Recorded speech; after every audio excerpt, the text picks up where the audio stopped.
Bonjour à tous. Le 10e jour du mois de Shvat, Yud Shvat, c'est le jour de Hilula du rabbi précédent, Rabbi Yosef Yitzhak, 6e rabbi de Chabad en 1950. Aujourd'hui, nous allons étudier ensemble une sikha, un discours que le rabbi a dit lors du Farbringen de la réunion chassidique qui a eu lieu le 10e jour du mois de Shvat, Tafshin Chai 1958, qui est aussi lié avec la paracha de la semaine et de manière plus précise avec la Haftara, avec la partie biblique que nous lisons après la paracha de la semaine, avec la Haftara de Parashat Beshalach. Dans la paracha de Beshalach, on nous raconte que le peuple juif a fait une shira, a fait un cantique pour remercier Dieu pour ce grand miracle de l'ouverture de la mer Rouge et comment les Égyptiens se sont noyés. Il y a eu le cantique que les hommes ont fait, Az Yashir Moshe ou Bnei Israël, et après il y a eu le cantique que les femmes ont fait, Vatikar Miriam Anevia, etc. Les femmes ont fait un cantique pour remercier Hachem, et eux, ils ont fait ce cantique-là avec des danses et avec des tambouras. Dans la Haftara, on lit la Shira Dvora, le cantique que Dévora, la prophétesse, a fait. Il y a eu une guerre, et il y a eu une victoire à cette guerre, elle a fait une Shira, un cantique. Et l'Haftara, c'est la Shira, le cantique de Dvora. Maintenant, à savoir que Shvi Shel Pesach, le 7e jour de la fête de Pesach, il y a aussi une Shira, il y a aussi un cantique, vu que le 7e jour de Pesach, c'est quand les Juifs ont traversé la mer Rouge. Donc ce qu'on lit dans la Torah, c'est justement cette partie de Parashat Beshalach, donc dans laquelle on nous parle de l'ouverture de la mer Rouge. Et dans la Haftara, dans la partie biblique que nous lisons après la Torah, nous lisons pas la Shira, le cantique de Dvora, mais on lit le cantique que le roi David a dit lorsqu'il a vaincu ses ennemis. Alors, maintenant, voyons sur le texte, donc la Sikha, le rabbi nous dit qu'il y a 20 ans de cela, donc le rabbi parle en 1958, il y a 20 ans de cela, donc en 1938, on Tavresh Tzadikret, en Chatzaret, donc le rabbi précédent a dit une Sikha, donc c'était Shvi Shel Pesach, qui est liée avec l'Haftara de ce Shabbat. Et le rabbi précédent a raconté, au nom de son arrière-grand-père, le Tzemar Tzedek, Rabbi Menachem Mendel, 3e rabbi de Chabad, il a dit que le grand-père du 3e rabbi de Chabad, le Admour Azaken, Rabbi Shneur Zalman, le premier rabbi de Chabad, il a demandé pourquoi la Haftara de Shabbat Beshalach, donc de Shabbat, ce qu'on appelle Shabbat Shira, le Shabbat de la cantique, pourquoi c'est Vatashar Dvora, le cantique de Dvora, le cantique d'une femme, et non pas le cantique du roi David, que d'ailleurs ce cantique du roi David est la Haftara du 7e jour de Pesach. Pourtant, dans Parashat Beshalach, il y a aussi bien le cantique des hommes, Az Yashir Moshe, etc. Et il y a aussi donc le cantique des femmes, Vatikar Miriam et Tatov Beyada, comme Miriam elle a pris le tambourin avec elle, et toutes les femmes donc l'ont sortir à sa suite avec des tambourins, avec des danses, et comment va la Miriam, comment Miriam leur proclama Shirula Hashem Kigaoga, chanter à Dieu car il est très majestueux. Alors pourquoi la Haftara, elle est le cantique donc d'une femme de Vatasha Dvora dans la paracha de Beshalach, il y a aussi bien le cantique des hommes, aussi bien le cantique des femmes. Pourquoi on a choisi que la Haftara de Parashat Beshalach va être le cantique des femmes? Et le Admour Azaken, pour répondre à cette question-là, il a raconté une longue histoire qui est imprimée donc dans l'Écouté d'Iburim, donc le rabbi précédent raconte là-bas en deux mots l'idée de l'histoire, c'est qu'il y avait un homme qui ne savait pas étudier, qu'il a décidé de se donner vraiment, enfin, Sirut Nefesh, pour pouvoir dorénavant étudier. C'était avec le Baal Shem Tov, il ne savait pas encore c'était le Baal Shem Tov, le Baal Shem Tov était comme un homme simple, et comment ça, la femme de cette personne-là, elle a fait tout ça très joyeusement, et donc finalement, il a fait, en deux mots, c'est qu'elle a fait Sirut Nefesh Besimcha, elle a fait l'abnégation de soi, mais avec joie. Et suite à cela, l'Admour Azakan, il a dit, lorsque les Bnei Israël ont traversé, ils sont sortis d'Égypte, ils ont traversé la mer Rouge, donc à pied sec, ils ont dit un cantique. Les femmes aussi, ils ont dit un cantique. Mais attention, les femmes n'ont pas dit comme les hommes. Les femmes ont dit un cantique aussi avec des tambourins et avec des danses. Ils ont fait ça besimcha, avec joie. Et c'est la raison pour laquelle que la Haftara de Shabbat Shira, c'est Vatashar Dvora, que c'est Dvora qui a chanté. D'ailleurs, là-bas dans la Sikha, pas dans notre Sikha ici, mais dans l'autre discours, il est du rabbi précédent, donc il explique ce que le Tzemar Tzedek a dit au nom du Admour Azaken, que lorsque c'est le Shvi Shel Pesach, le 7e jour de la fête de Pesach, ça, l'Haftara, c'est Vatashar David, c'est que, Vatashar, que le cantique de David. Parce que David, c'est lié avec Mashiach, et Shvi Shel Pesach, c'est lié avec Mashiach, c'est le moment donc de dévoilement de Mashiach, etc. Mais c'est pas notre contexte ici. Mais ici, notre contexte, c'est que les femmes, ils étaient encore plus joyeuses. Et c'est la raison pour laquelle que le cantique Et le cantique des femmes, les hommes, c'est vrai qu'ils ont fait un cantique, mais il manquait de joie, il n'y avait pas les tout bimcholot, il n'y avait pas les tambourins et les danses. Et le rabbi ramène ce qu'il dit là-bas dans la sikha, que la kol haya mine afar, et sirata malchut. La kol haya mine afar, c'est une expression donc, qui dit que tout vient de la poussière, et cette poussière-là représente sirata malchut. Juste en deux mots, qu'est-ce qu'on veut dire ici? C'est qu'il y a 10 sphères.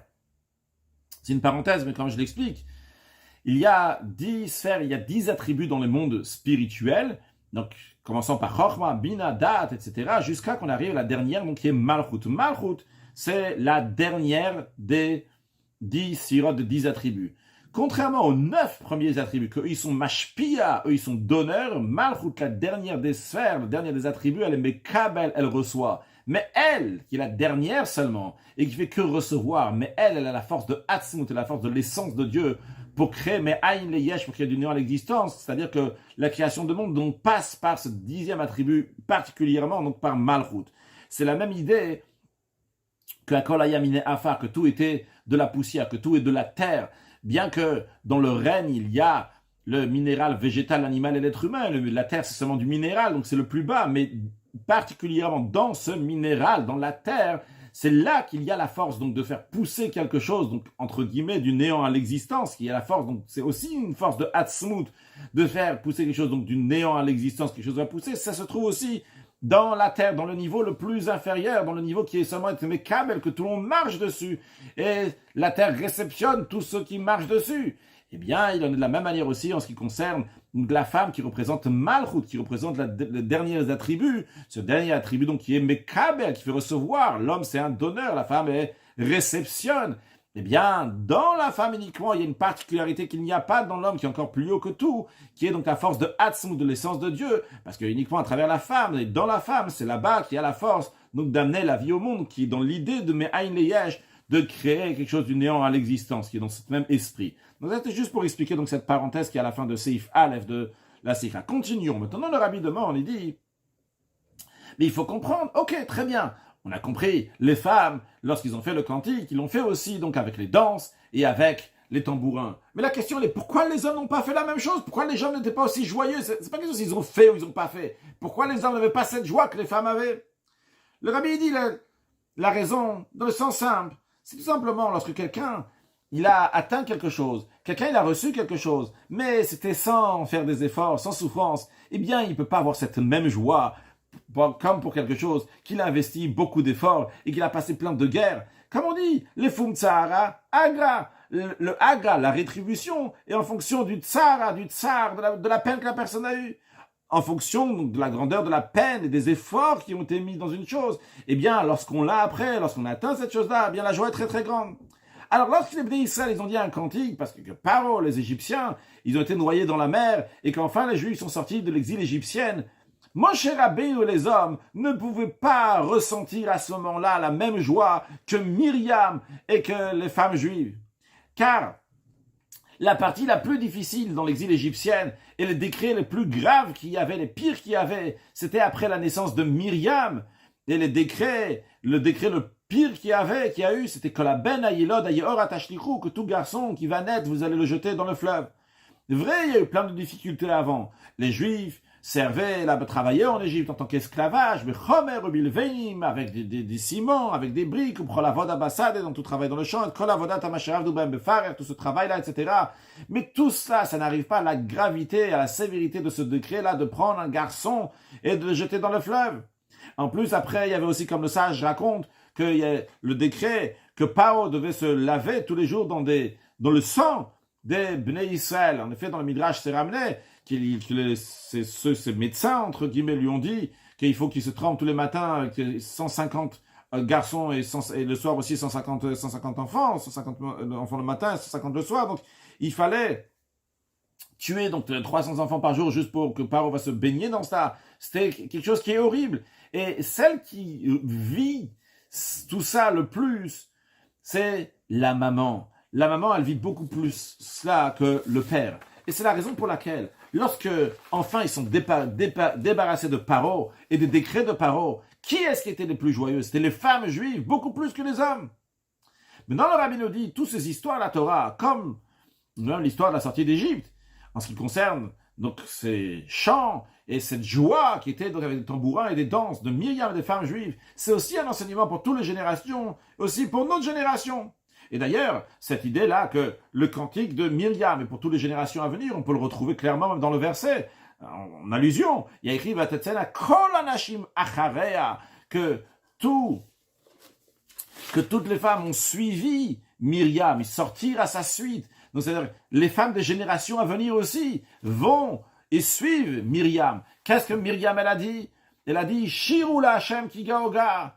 Chantez à Dieu car il est majestueux, très très haut. Sous Verovo le cavalier et le cheval et son cavalier Ramavayam. Ils ont été projetés dans les profondeurs de la mer. Et c'est pas seulement Myriam qui dit ça, c'est toutes les femmes qui viennent après. Qu'est-ce que ça veut dire que les femmes qui viennent dans les générations suivantes, ils disent que Hachem il est très très haut et que le cheval et le cavalier les projetés dans la mer? Le fait qu'on dit que Dieu il est très très haut, ces femmes-là disent ce qui est la divinité, ce qui est la sainteté. Ça, c'est un niveau qui est très très haut. Et ça, on va pousser vers très très haut. Tout ce qui est le contraire de la sainteté, tout ce qui fait la guerre contre la sainteté, le sous-verovo, le cheval et le cavalier, ça, on projette dans la mer. On les jette dans les profondeurs de la mer. Pas juste à un niveau inférieur, mais Ramavayam. Rama, c'est quand on jette quelque chose fortement dans une profondeur qui n'y a pas plus bas que ça. Tout ce qui est pas pour la douche à la sainteté, ces femmes juives suivent Myriam et disent on va le jeter dans les profondeurs de la mer. Alors, qu'est-ce que ça veut dire concrètement pour nous? C'est quoi le message? Le Rabbi dit, on a déjà parlé, le Rabbi fait référence à la Sikha de Parashat Shemot, qui est aussi dans Chalek Aleph.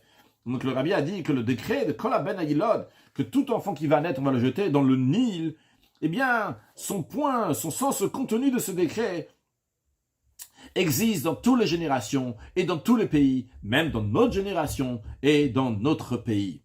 Lorsqu'un enfant juif naît, et l'ordre des choses de la vie juive, c'est dès qu'un enfant naît, tout de suite on commence à l'éduquer, une éducation de Torah, une éducation de mitzvot, des commandements de Dieu. Soudainement arrive le paro, le roi d'Égypte. Quand on dit paro, le roi d'Égypte, c'est pas ceux qui avaient 3300 ans, c'est le paro d'aujourd'hui, c'est-à-dire l'esprit, l'atmosphère qu'il y a dans le pays. Et il dit, un instant, tu viens d'avoir un enfant, avec le temps il va se marier, il va devoir nourrir sa famille. Alors il faut que dès maintenant, dès qu'il est tout petit, il faut tout de suite le jeter dans le Nil qui donne la parnassa, qui donne comment gagner sa vie, car en effet, en Égypte, comment il vivait, c'est le Nil, c'est lui qui abreuvait donc les champs d'Égypte, et c'est lui donc qui donnait la subsistance en Égypte. Alors, l'esprit du pays dit, jette ton enfant dans le Nil, jette-le là-bas, et qui va se noyer dans ce Nil, dans le Nil de la parnassa, dans le fleuve de la parnassa. Comment je vais gagner ma vie dès qu'il est petit?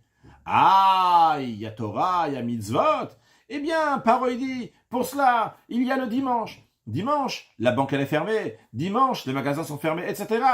La nuit d'avant, donc samedi soir, il faut amener l'enfant dans des endroits où il va voir toutes sortes de films et toutes sortes de futilités. Et après, le matin, vu que de toute façon, les parents, ils veulent dormir jusqu'à midi, et ça ne dérange pas que les enfants, ils vont aller à Sunday School, dans une école dans laquelle on étudie la Torah. Donc, dimanche matin, il va étudier là-bas, même s'il ne va pas seulement étudier des chants et des danses, il va apprendre aussi même de l'hébreu et du chumash. Comme ça, les parents pourront dormir tranquillement et aussi dormir très profondément, spirituellement. Après ça, l'après-midi, on va gaver l'enfant avec de la télévision, avec des films, avec du baseball, etc. Dans l'esprit, dans le fleuve du Nil, que d'après eux, c'est ça qui va donner la parnassa lorsqu'il va grandir, ça qui va donner la subsistance. À la place qu'un juif sache qu'il doit attacher l'enfant dès qu'il naît avec Akadosh Baruch Hu. Parce que Dieu, c'est lui qui nourrit tout le monde, par sa bonté, par sa grâce, par sa miséricorde, de manière respectueuse, de manière tranquille. Car ça, c'est le seul moyen, quand on s'attache à Dieu, c'est le seul moyen que les Juifs vont avoir la parnassa. Parce que vrai que la parnassa des non-juifs, eux, ça dépend donc des règles de la nature, donc du Nil. Mais chez le peuple juif, vu que vous êtes dveikim, vous êtes attachés à Kadosh Baruch Hu. C'est pour cela que vous êtes vivants aujourd'hui, parce qu'un juif, il est attaché à Dieu. Par cela, il est vivant. Et par cela, il a aussi la parnassa. Parce que quand Yaïv, Yaïv, Bezon, c'est celui qui donne La vie donne aussi la parnassa, donne aussi de quoi vivre. Il donne de quoi vivre pour la personne, pour sa femme, pour ses enfants. Et à la place de ça, on prend des enfants, on les jette dans le Nil. Les Nils qui détachent pas seulement d'une vie spirituelle, mais aussi d'une vie dans le sens simple du terme. Parce que chez un juif, le seul moyen qu'il y a de voir la vie, sa parnassa, c'est quand il est attaché à Dieu. Alors le Rabbi nous dit, de la même manière que en exil qui était avant le don de la Torah, c'est-à-dire l'exil égyptien, il y avait plein de décrets, mais le décret le pire qu'il y avait, le plus sévère, c'était de jeter les enfants dans le Nil. De même dans notre exil.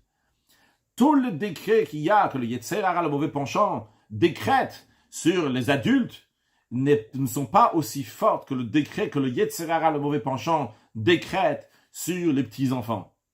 Mais, un juif sait, la femme sait, qu'il ne faut pas s'impressionner de Paro, entre guillemets Paro, de ce Yetzer Hara, de cet esprit qu'il y a dans le pays. Il ne faut pas s'impressionner des amis, entre guillemets, de la voisine, qui dit, comment tu prends tes enfants, tu les envoies à la yeshiva, dans un endroit où on étudie la Torah, une Torah qui a été donnée il y a environ 3500 ans, elle a été donnée dans un désert, il n'y avait même pas la radio, il n'y avait pas de téléphone, il n'y avait même pas le journal à la porte. Dès qu'on dit Modéani le matin, il n'y avait rien du tout ça. C'est la voisine, elle dit, à cette époque-là, il y a 3500 ans, on aurait pu donner une telle éducation. Mais de nos jours, dans le XXe siècle, dans lequel il y a déjà un développement, toutes sortes d'avances, de culture, etc., on ne peut pas être des fanatiques. Encore plus que ça, des fois le paro, il s'habille dans un vêtement qui a l'air très très sain, et il dit, tu veux que ton fils va grandir, il pourra donner beaucoup d'argent à la charité, et particulièrement pour les yeshivot, pour les études. Eh bien, occupe-toi que ton fils va être très riche, et jette-le dans le fleuve de la Parnassa. Et tu vas le faire donc comme tous les Johnnies et les Michaels, que Hachalola, Vayema, qui sont pas pour Dieu. Et à ce moment-là, toi, madame, tu peux espérer qu'il pourra donner beaucoup d'argent pour les yeshivot, pour le Talmud Torah, pour tous ces lieux d'études qui sont très sains. Mais le rabbi nous dit, on voit concrètement qu'il n'y a que Paro, entre guillemets, qui gagne de ça. Les Juifs ne sont pas gagnants. Il faut savoir la vérité, que ce décret-là, ça vient du même Paro. Le même Paro, c'est en quoi? Vu qu'il sait que si tu vas venir et il va te dire, fais une transgression, transgresse ce que Dieu t'a dit, on va pas l'écouter. Alors Paro, il s'habille dans un vêtement en soie, c'est-à-dire un vêtement sain, très doux, très respectueux, et il dit, il y a une grande yeshiva, et il y a besoin de beaucoup d'argent pour cette yeshiva. C'est pour cela, envoie tes enfants à l'école publique, envoie tes enfants à l'école du dimanche pour étudier la Torah, et comme ça, il pourra construire une très grande yeshiva. Mais le rabbi dit, pour qui cette yeshiva? Cette yeshiva, elle sera pour les anges. Il y aura plus de juifs qui vont aller dans la yeshiva. Et donc, lorsqu'on réalise, lorsqu'il est encore temps, que ce conseil-là de jeter l'enfant dans le Nil, ça vient du paro, de même Kluginker, de même malin, de même rusé, qui dit « Havanitrak malo » on va être chacham, on va être intelligent, on va se ruser contre le peuple juif. Et d'ailleurs, Rabbi dit, en vérité, même quand on est rusé contre le peuple juif, ce peuple juif se multiplie. Mais c'est le même paro qui veut qu'il n'y ait aucun rescapé du peuple juif. Il veut pas qu'il va rester un rescapé du judaïsme, des âmes du peuple juif. Et en conséquence de ça, qu'il va pas rester aussi des corps du peuple juif. C'est-à-dire, c'est le même paro. Celui qui attaque donc l'âme du peuple juif, celui qui attaque le corps du peuple juif, c'est le même. Et quand on réalise, il est encore temps de réaliser, attends, on réalise ça, eh bien, on décide, on prend cette décision avec toute la fermeté d'un juif qui va tout faire pour annuler ce décret. On arrête de chercher un but à la vie pour un enfant. Quand dit le rabbi, il parle un tachlit, un but à la vie dans le sens de comment il va gagner sa vie lorsque l'enfant il a 5 ans, lorsqu'il a 7 ans, lorsqu'il a 13 ans ou à 18 ans. Et on s'attache avec la Emouna, on se tient fort avec la Emouna et la confiance, la foi et la confiance en Dieu. Parce que Rabot Machashavot Belavish, de nombreuses pensées sont dans le cœur de l'homme. Dans l'intention de l'homme, il y a de nombreuses pensées. Mais ils amènent aucune utilité, parce qu'ils sont rabotes, ils sont nombreuses. Et l'idée de nombreux, d'une multitude, c'est le contraire de Yachid, d'une unité, qui est Yachid Shel Olam, il est unique au monde. Donc, Rabot Machshavot Belavish, l'homme, il a beaucoup de pensées, il a beaucoup de choses qu'il pense, mais finalement, Va'atzat Hashem Hitakum, le conseil de Dieu, la pensée de Dieu, c'est elle qui va tenir, c'est elle qui va être établie, Hi au singulier, parce que Dieu, c'est lui, le patron du monde entier, pas seulement dans le ciel, mais aussi ici sur terre, dans lequel se trouve, elle, cette dame-là, qui écoute ses voisines et qui écoute Paro, etc. Dieu, il se trouve aussi là-bas, et où se trouve son mari, où se trouvent ses enfants. Et lorsque la femme, elle sait ça, non seulement qu'elle ne s'impressionne pas de sa voisine, mais au contraire, c'est elle qui va convaincre la voisine qu'elle va sauver aussi ses enfants de Paro. Et par cela, on fait grandir des dizaines de milliers d'enfants qui vont aller à la venue de Mashiach très prochainement. Et de même, que lorsque on s'est débarrassé de Paro, à l'époque de Moshe Rabbeinu et de sa sœur Myriam, la joie des femmes était très très grande, encore plus grande que celle des hommes. Parce que qui est-ce qui a vécu ce décret-là? C'était essentiellement les mamans. Ils l'ont vécu beaucoup plus que les parents, que les pères. De la même manière aussi de nos jours, qu'il y a aujourd'hui donc ce décret de Paro. Quand vont s'annuler ces décrets de Paro, eh bien, qui est-ce qui vont ressentir cette joie-là? C'est les femmes juives. Dans une grande partie de la journée, le mari ne se trouve pas à la maison. Même lorsqu'il est à la maison, c'est pas lui donc qui s'adonne pour l'éducation des enfants comme la femme. Par contre, la femme juive, c'est elle qui fait la guerre contre Paro. Dans toutes sortes de Paro dans lesquelles il vient déguiser, et de toute manière que Paro vient donc amicalement, c'est elle qui fait la guerre contre Paro. Et à ce moment-là, la femme, elle est sûre d'avoir sa victoire. Elle va réussir que Havaï, Dieu, c'est-à-dire la Torah, le judaïsme, Gaoga, va être majestueux, va monter très très haut. Et Sous Verovo, le cheval et le cavalier, donc tout ce qui est contre la divinité, tout ce qui est contre la Torah, Ramavaya va être projeté dans la mer. Et comment elle le fait? Elle le fait besimcha, avec joie. Elle va le réussir ça, elle va le faire avec joie. Betupibum cholot, avec les tambourins, avec les danses. Et à ce moment-là, on passe à la paracha de Yitro, la paracha dans laquelle les Juifs reçoivent la Torah. Et on peut dire à Dieu, on reçoit la Torah et on a des garants, Baneinu Arevim Badeinu, que nos enfants sont garants de la Torah, parce qu'en effet, ces enfants vont étudier la Torah. Basé sur tout cela, le rabbi nous dit, on va comprendre aussi ce qui est dit dans le Midrash Tanchuma. Dans le verset, Vatan lahem Myriam, que Myriam leur a répondu, Myriam proclama, mais il est écrit, il écrit lahem, lahem c'est à eux, il n'y a pas écrit à elle, au féminin, mais à eux, au masculin. Et la question se pose, pourquoi il écrit Vatan lahem Myriam, à qui elle parle? A priori, Myriam, elle parle aux femmes, elle a proclamé aux femmes, les femmes aussi vont chanter, vont danser avec elle. Pourquoi il écrit lahem, à eux, au masculin? Et le Midrash explique que lorsque le peuple juif a traversé la mer Rouge, et ils ont dit un cantique, les anges voulaient dire un cantique avant les hommes juifs. Dieu, il a dit aux anges, d'abord, les hommes juifs vont dire le cantique, et après seulement vous allez dire votre cantique. D'ailleurs, le Midrash, il explique que c'est la raison aussi pour laquelle il écrit Yashir.